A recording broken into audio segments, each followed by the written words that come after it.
Alhamdulillahil qail laqad kana lakum fi rasulillahi uswatun hasanah liman kana yarjullaha wal yawmal akhir wa dzakarallaha katsira. Ashhadu an la ilaha illallah wahdahu la syarika lah wa ashhadu anna Muhammadan abduhu wa rasuluh. Allahumma salli wa sallim wa barik wa an'im ala nabiyyina wa habibina al-Mustafa Muhammadin wa ala alihi wa sahbihi wa man tabi'ahum bi ihsanin ila yaumiddin, amma ba'd. Fa ya ibadallah ittaqullah usikum wa iyaya bittaqwallah wa bi ta'atihi la'allakum tuflihun. Laqad qala Allah ta'ala fi kitabihil karim, a'udzu billahi minasy syaithanir rajim. Ya ayyuhalladzina amanu taqullaha haqqa tuqatih wa la tamutunna illa wa antum muslimun. Shadaqallahul azim. Hadirin muslimin Jumaat yang dirahmati Allah Subhanahu wa taala sekalian. Marilah kita sama-sama tingkatkan keimanan kita kepada Allah Subhanahu wa taala dengan menjadikan kita selaku hamba yang bertakwa kepada Allah Subhanahu wa taala, dengan menjadikan seorang hamba yang sentiasa takut kepada Allah Subhanahu wa taala, setakut-takutnya kepada kita. Sayyidina Ali radhiyallahu anhu memberi makna tentang ketakwaan kita kepada Allah Subhanahu wa taala, yaitu at-taqwa al-khawfu bil jalil wal amalu bin tanzil wal ridha bil qalil wal isti'dad liyaumir rahil. Takut kepada Allah itu adalah kita takut kepada Tuhan yang esa, iaitu Allah Subhanahu wa taala. Dan takut kepada Allah dengan kita mengerjakan segala suruhan Allah Subhanahu wa taala yang turun kepada kita, iaitu Al-Quran. Di masa yang sama kita takut kepada Allah, kita sedia untuk nak lari, nak tinggalkan segala larangan Allah Subhanahu wa taala. Gapo yang Allah kata haram adalah haram, gapo Allah yang kata wajib adalah wajib. Apabila kita patuh segala suruhan Allah, kita menjadi seorang yang hamba yang bertakwa kepada Allah. Di masa yang sama takwa kepada Allah, apabila seseorang hamba Allah itu redha di atas Allah, redha di atas pemberian Allah, redha di atas apa yang Allah bagi kepada kita selaku hamba, bil qalil, walaupun sedikit. Muslimin yang dirahmati Allah, kesihatan yang Allah bagi kepada kita, walaupun kadang-kadang kita tidaklah sehat seperti mana orang lain sehat, tapi kalau kita sentiasa redha, syukur di atas apa yang Allah bagi kepada kita sehat, kita menjadi seorang yang bertakwa kepada Allah. Harta yang Allah bagi kepada kita, walaupun kita tak banyak harta seperti mana orang lain yang banyak, selagi kita redha yang Allah apa bagi Allah kepada kita, kita menjadi seorang hamba yang bertakwa kepada Allah Subhanahu wa taala. Apa-apa saja hal yang Allah bagi kepada kita, yang kadang-kadang kita fikir kita adalah hamba yang sederhana, tapi apabila kita kata alhamdulillah, di sisi Allah itu berharga, tuan-tuan.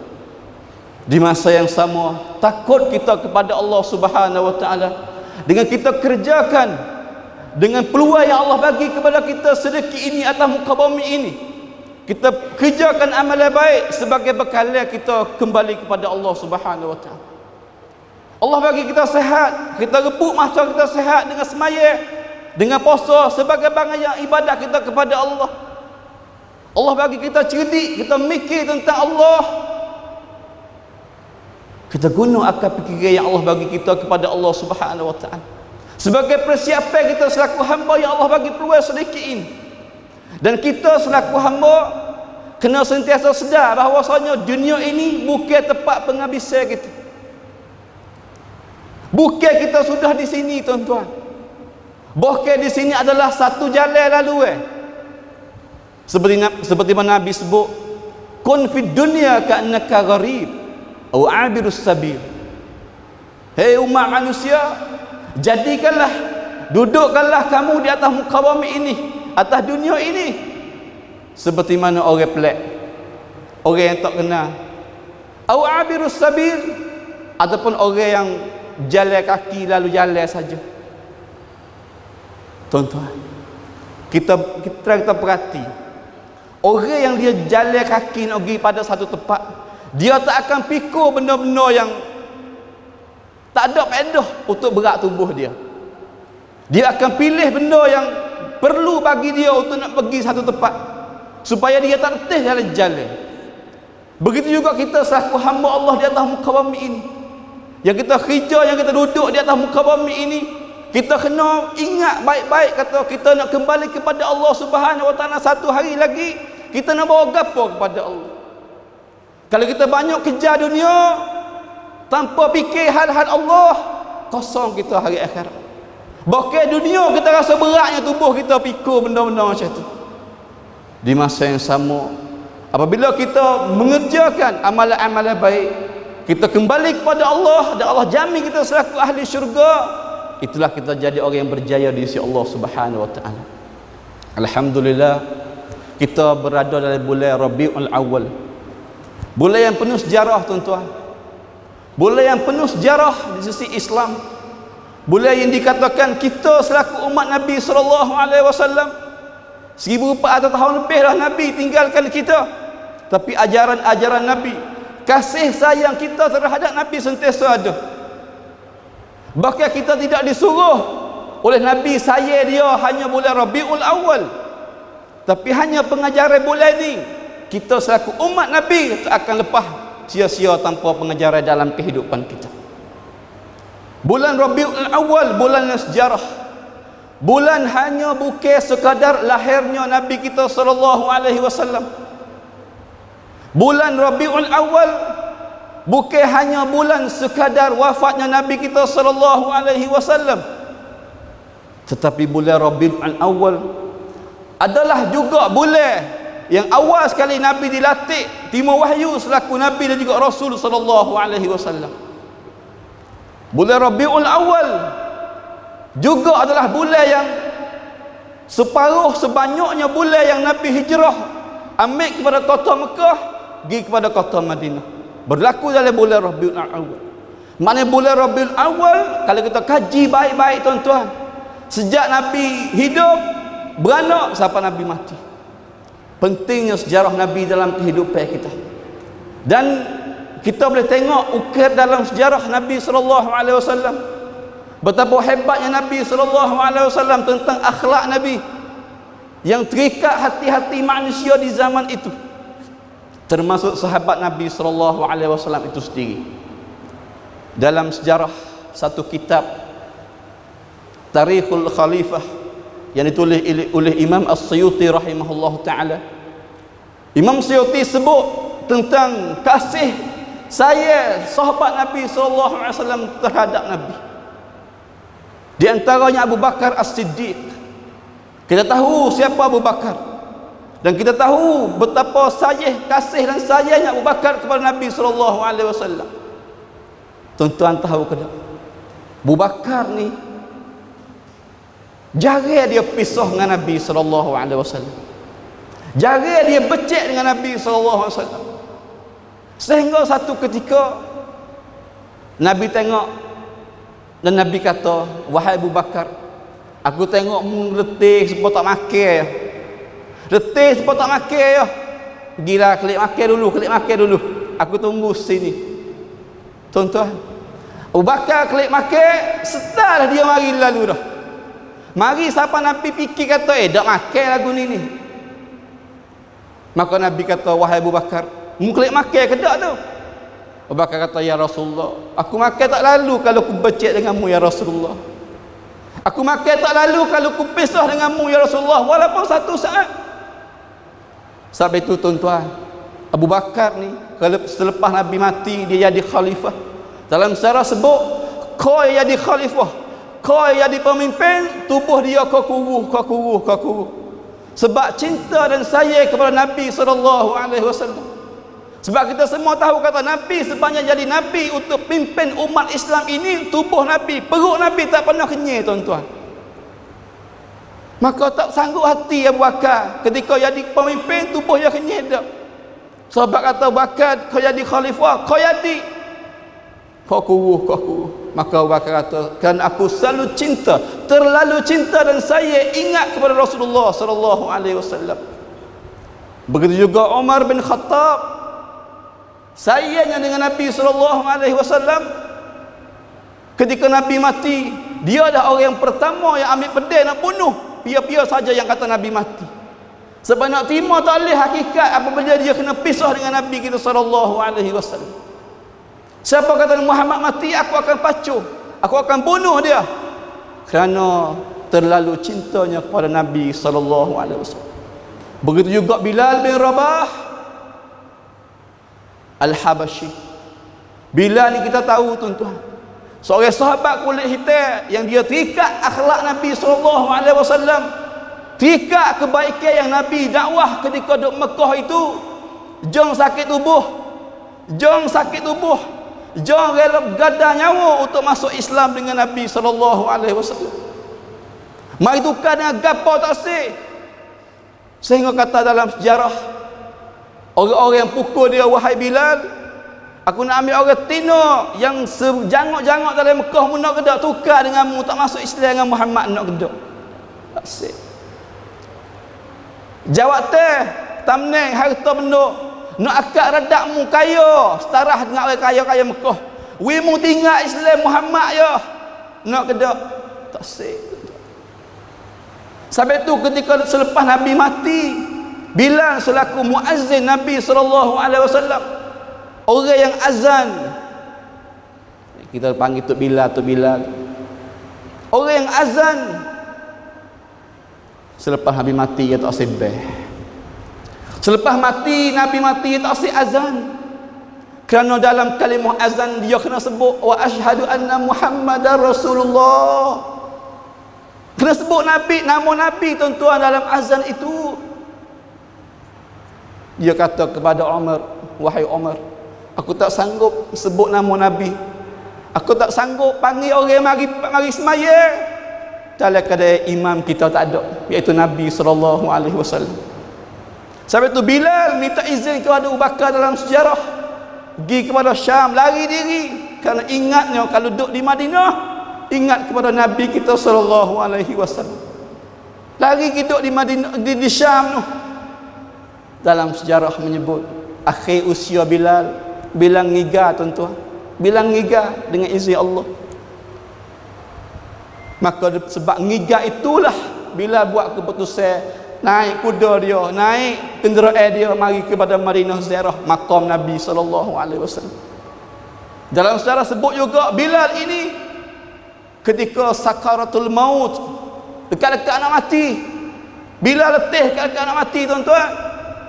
Isteri dia kata, wazna ya Bilal, sedihnya untuk lakiku Bilal ni, sedih dekat-dekat nak mati. Bayangkan tuan-tuan, Bilal letihnya nak mati, dia boleh kata-kata wafar hatah, gembiranya aku wahai isteriku sebab aku nak mati. Ghadan nalqal ahibbah Muhammadan wa sahbah, gembiranya aku nak mati sebab esok aku akan jumpa dengan kekasih aku iaitu Muhammad dan juga para sahabat dia yang mati sebelum aku. Itu cinta sahabat tuan-tuan dengan kepada Nabi kita sallallahu alaihi wasallam. Sebab mereka duduk dalam keadaan yang jahiliah, semua buruk-buruk berlaku, semua tak ada adab berlaku. Nabi bagi Islam ukar kehidupan mereka. Bila dalam zaman itu tak ada harga sekalipun sebab kulit hitam ya. Hanya kulit hitam dibecek oleh masyarakat selaku hamba dan orang rendah, tak ada harga. Tiba-tiba Islam yang mari dengan Nabi sallallahu alaihi wasallam akad darajat Bilal. We harga kepada Bilal. Kata Islam tak ada bezanya antara putih dengan hitam. Siapa yang lebih takwa itulah Allah bernilai dia dunia akhirat. Sebab itu bila saya dengan Nabi kita sallallahu alaihi wasallam. Satu kisah lagi amat sedih. Seorang sahabat Nabi sallallahu alaihi wasallam Cintanya para sahabat kita tahu ma'ruf. Yang saya cerita ni, saya yakin saya sendiri dan kita semua wahai muslimin tak pandai nak banding cinta kita dengan Nabi, tak pandai nak banding cinta kita dengan sahabat yang cinta kepada Nabi kita sallallahu alaihi wasallam. Tapi saya nak suruh ukur setara manakah tahap ini cinta kita kepada Nabi sallallahu alaihi wasallam. Apa atas sifat-sifat sahabat yang kita boleh ambil dan kita digelar sebagai orang yang cinta Nabi sallallahu alaihi wasallam. Zaid bin Nasilah, seorang sahabat Nabi. Zaid ketika dia masuk Islam dengan Nabi sallallahu alaihi wasallam, buat orang Mekah tak setuju dengan masuk Islam dia. Akhir sekali dia kena igat dan dia kena pegel dan kena rotai dan kena kerak tangan dan kerak kaki. Dalam sejarah sebut Zaid ni kena kerak tangan, kena kerak kaki dan dikerak leher-leher tubuh dia. Dalam sejarah sebut mulut dia tak pernah berhenti zikir kepada Allah Subhanahu wa taala. Walaupun tangan putus, kaki putus, leher-leher dipotong sebagainya, sakit tuan-tuan, tapi Islam sentiasa jaga. Bergadai nyawa tak apa, asal Rasulullah dan Islam selamat.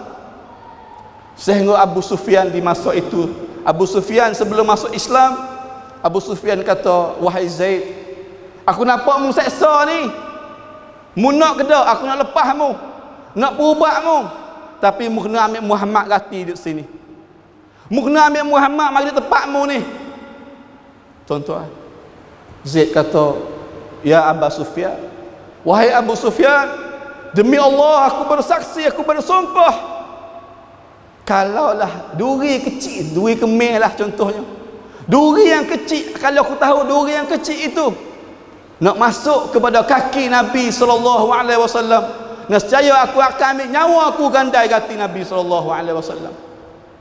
Itu cinta sahabat Nabi sallallahu alaihi wasallam kepada Nabi sallallahu alaihi wasallam.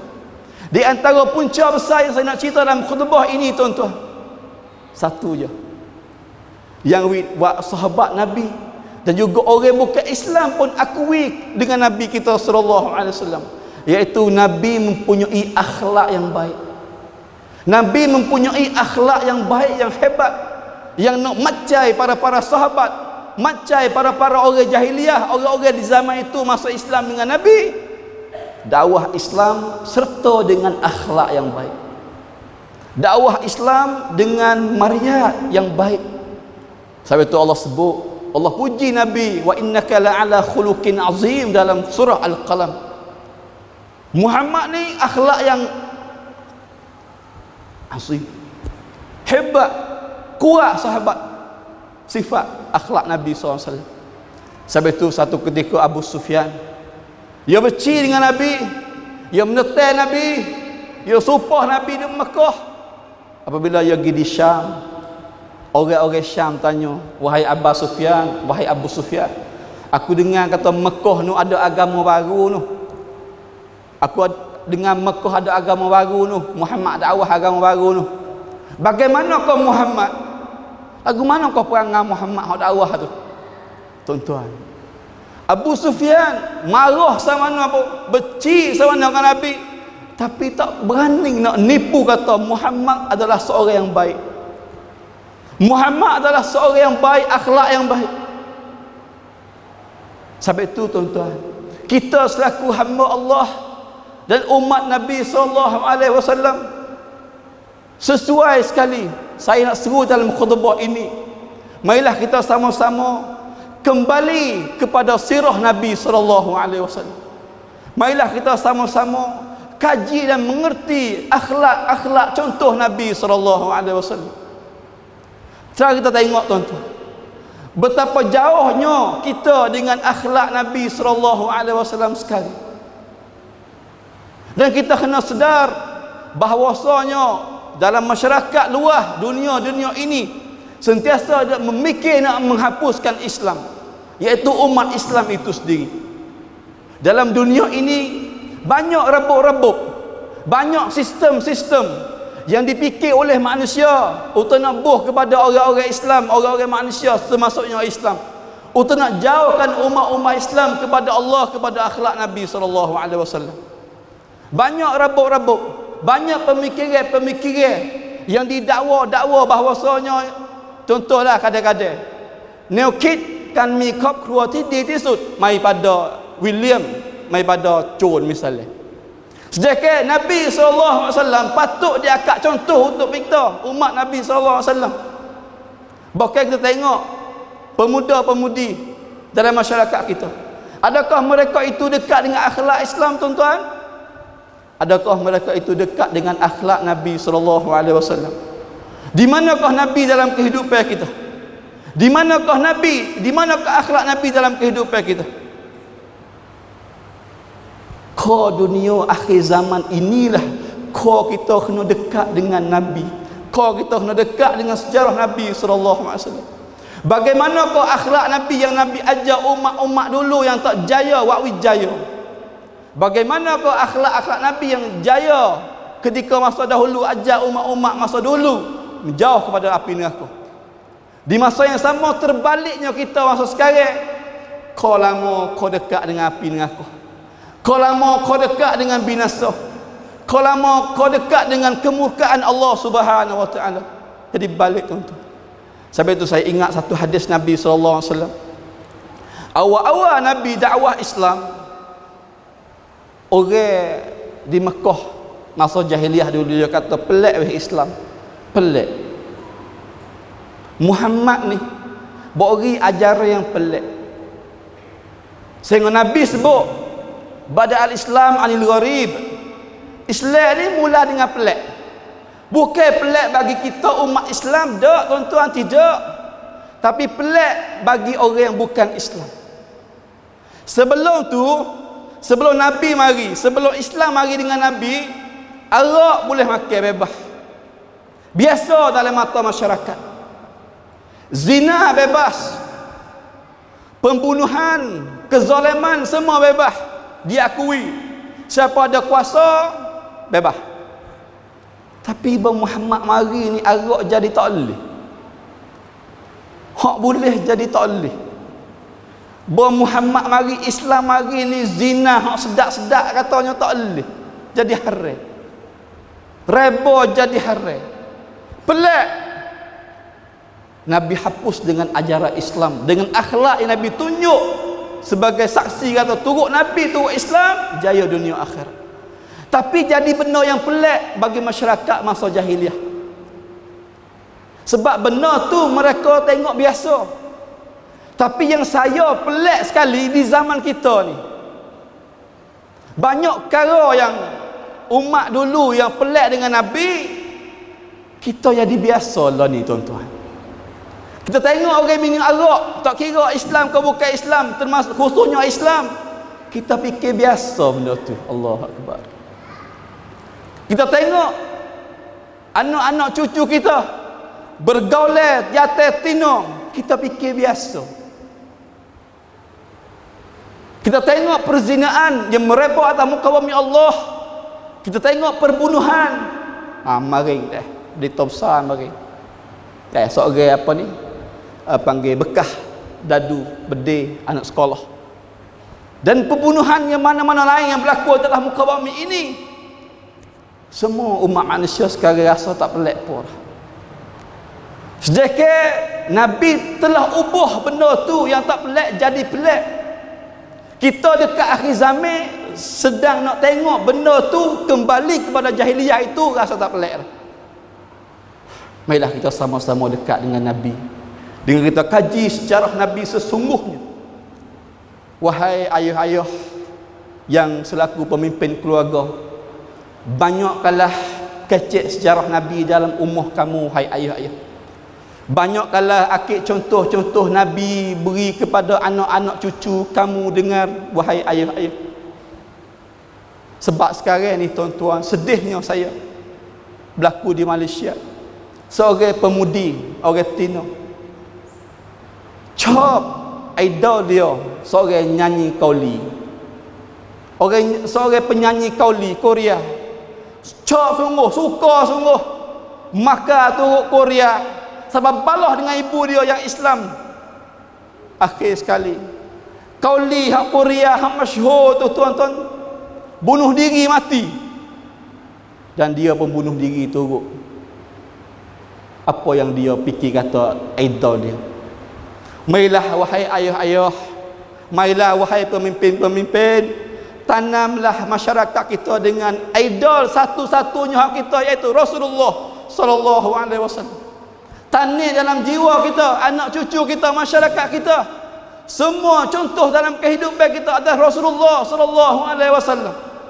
Nak jaya dalam rumah tangga, tengok rumah tangga Rasulullah. Nak jaya dalam perniagaan, tengok niaga Rasulullah. Apa-apa saja dalam kehidupan kita. Orang yang bukan Islam, orang Yahudi secara akui kata satu-satunya ajaran yang jaya atas muka bumi ini ajaran Muhammad sallallahu alaihi wasallam. Terbaliknya kata umat Muhammad ini masih lagi pejam mata, katuk tengok, jauh dengan ajaran Nabi sallallahu alaihi wasallam. Saya akan ambil kesempatan dalam khutbah yang pertama ini menyeru kita semua selaku hamba Allah, umat Nabi sallallahu alaihi wasallam, kembali dengan Islam, kembali dengan sejarah-sejarah Nabi sallallahu alaihi wasallam. Mudah-mudahan kita termasuk orang yang Nabi akan akui di hari akhirat esok, yang mana hari-hari tak ada syafaat lain yang akan boleh tolong kita kecuali syafaat Nabi sallallahu alaihi wasallam. Barakallahu li wa lakum fil Qur'anil azim wa nafa'ani wa iyyakum bima fihi min ayati wa dhikril hakim wa taqabbala minni wa minkum tilawatahu innahu huwas samiul alim.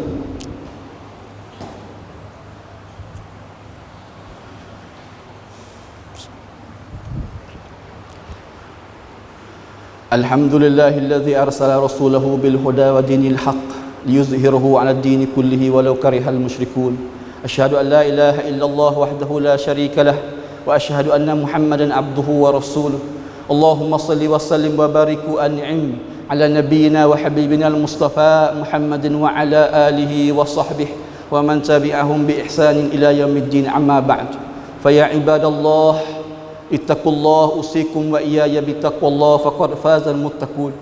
Hadirin muslimin Jumaat yang dirahmati Allah Subhanahu wa taala sekalian, sekali lagi khatib ingin menyeru kepada diri khatib sendiri dan juga kepada kita semua selaku hamba Allah Subhanahu wa taala, marilah kita sama-sama takut kepada Allah, sayang kepada Nabi kita sallallahu alaihi wasallam dengan mengejarkan segala contoh-contoh Nabi. Mudah-mudahan kita berjaya dan juga dunia dan juga akhirat. Akhir sekali, marilah kita sama-sama juga banyakkan selawat kepada Nabi kita sallallahu alaihi wasallam. Sebab selawat pun salah satu tanda cinta kita kepada Nabi sallallahu alaihi wasallam.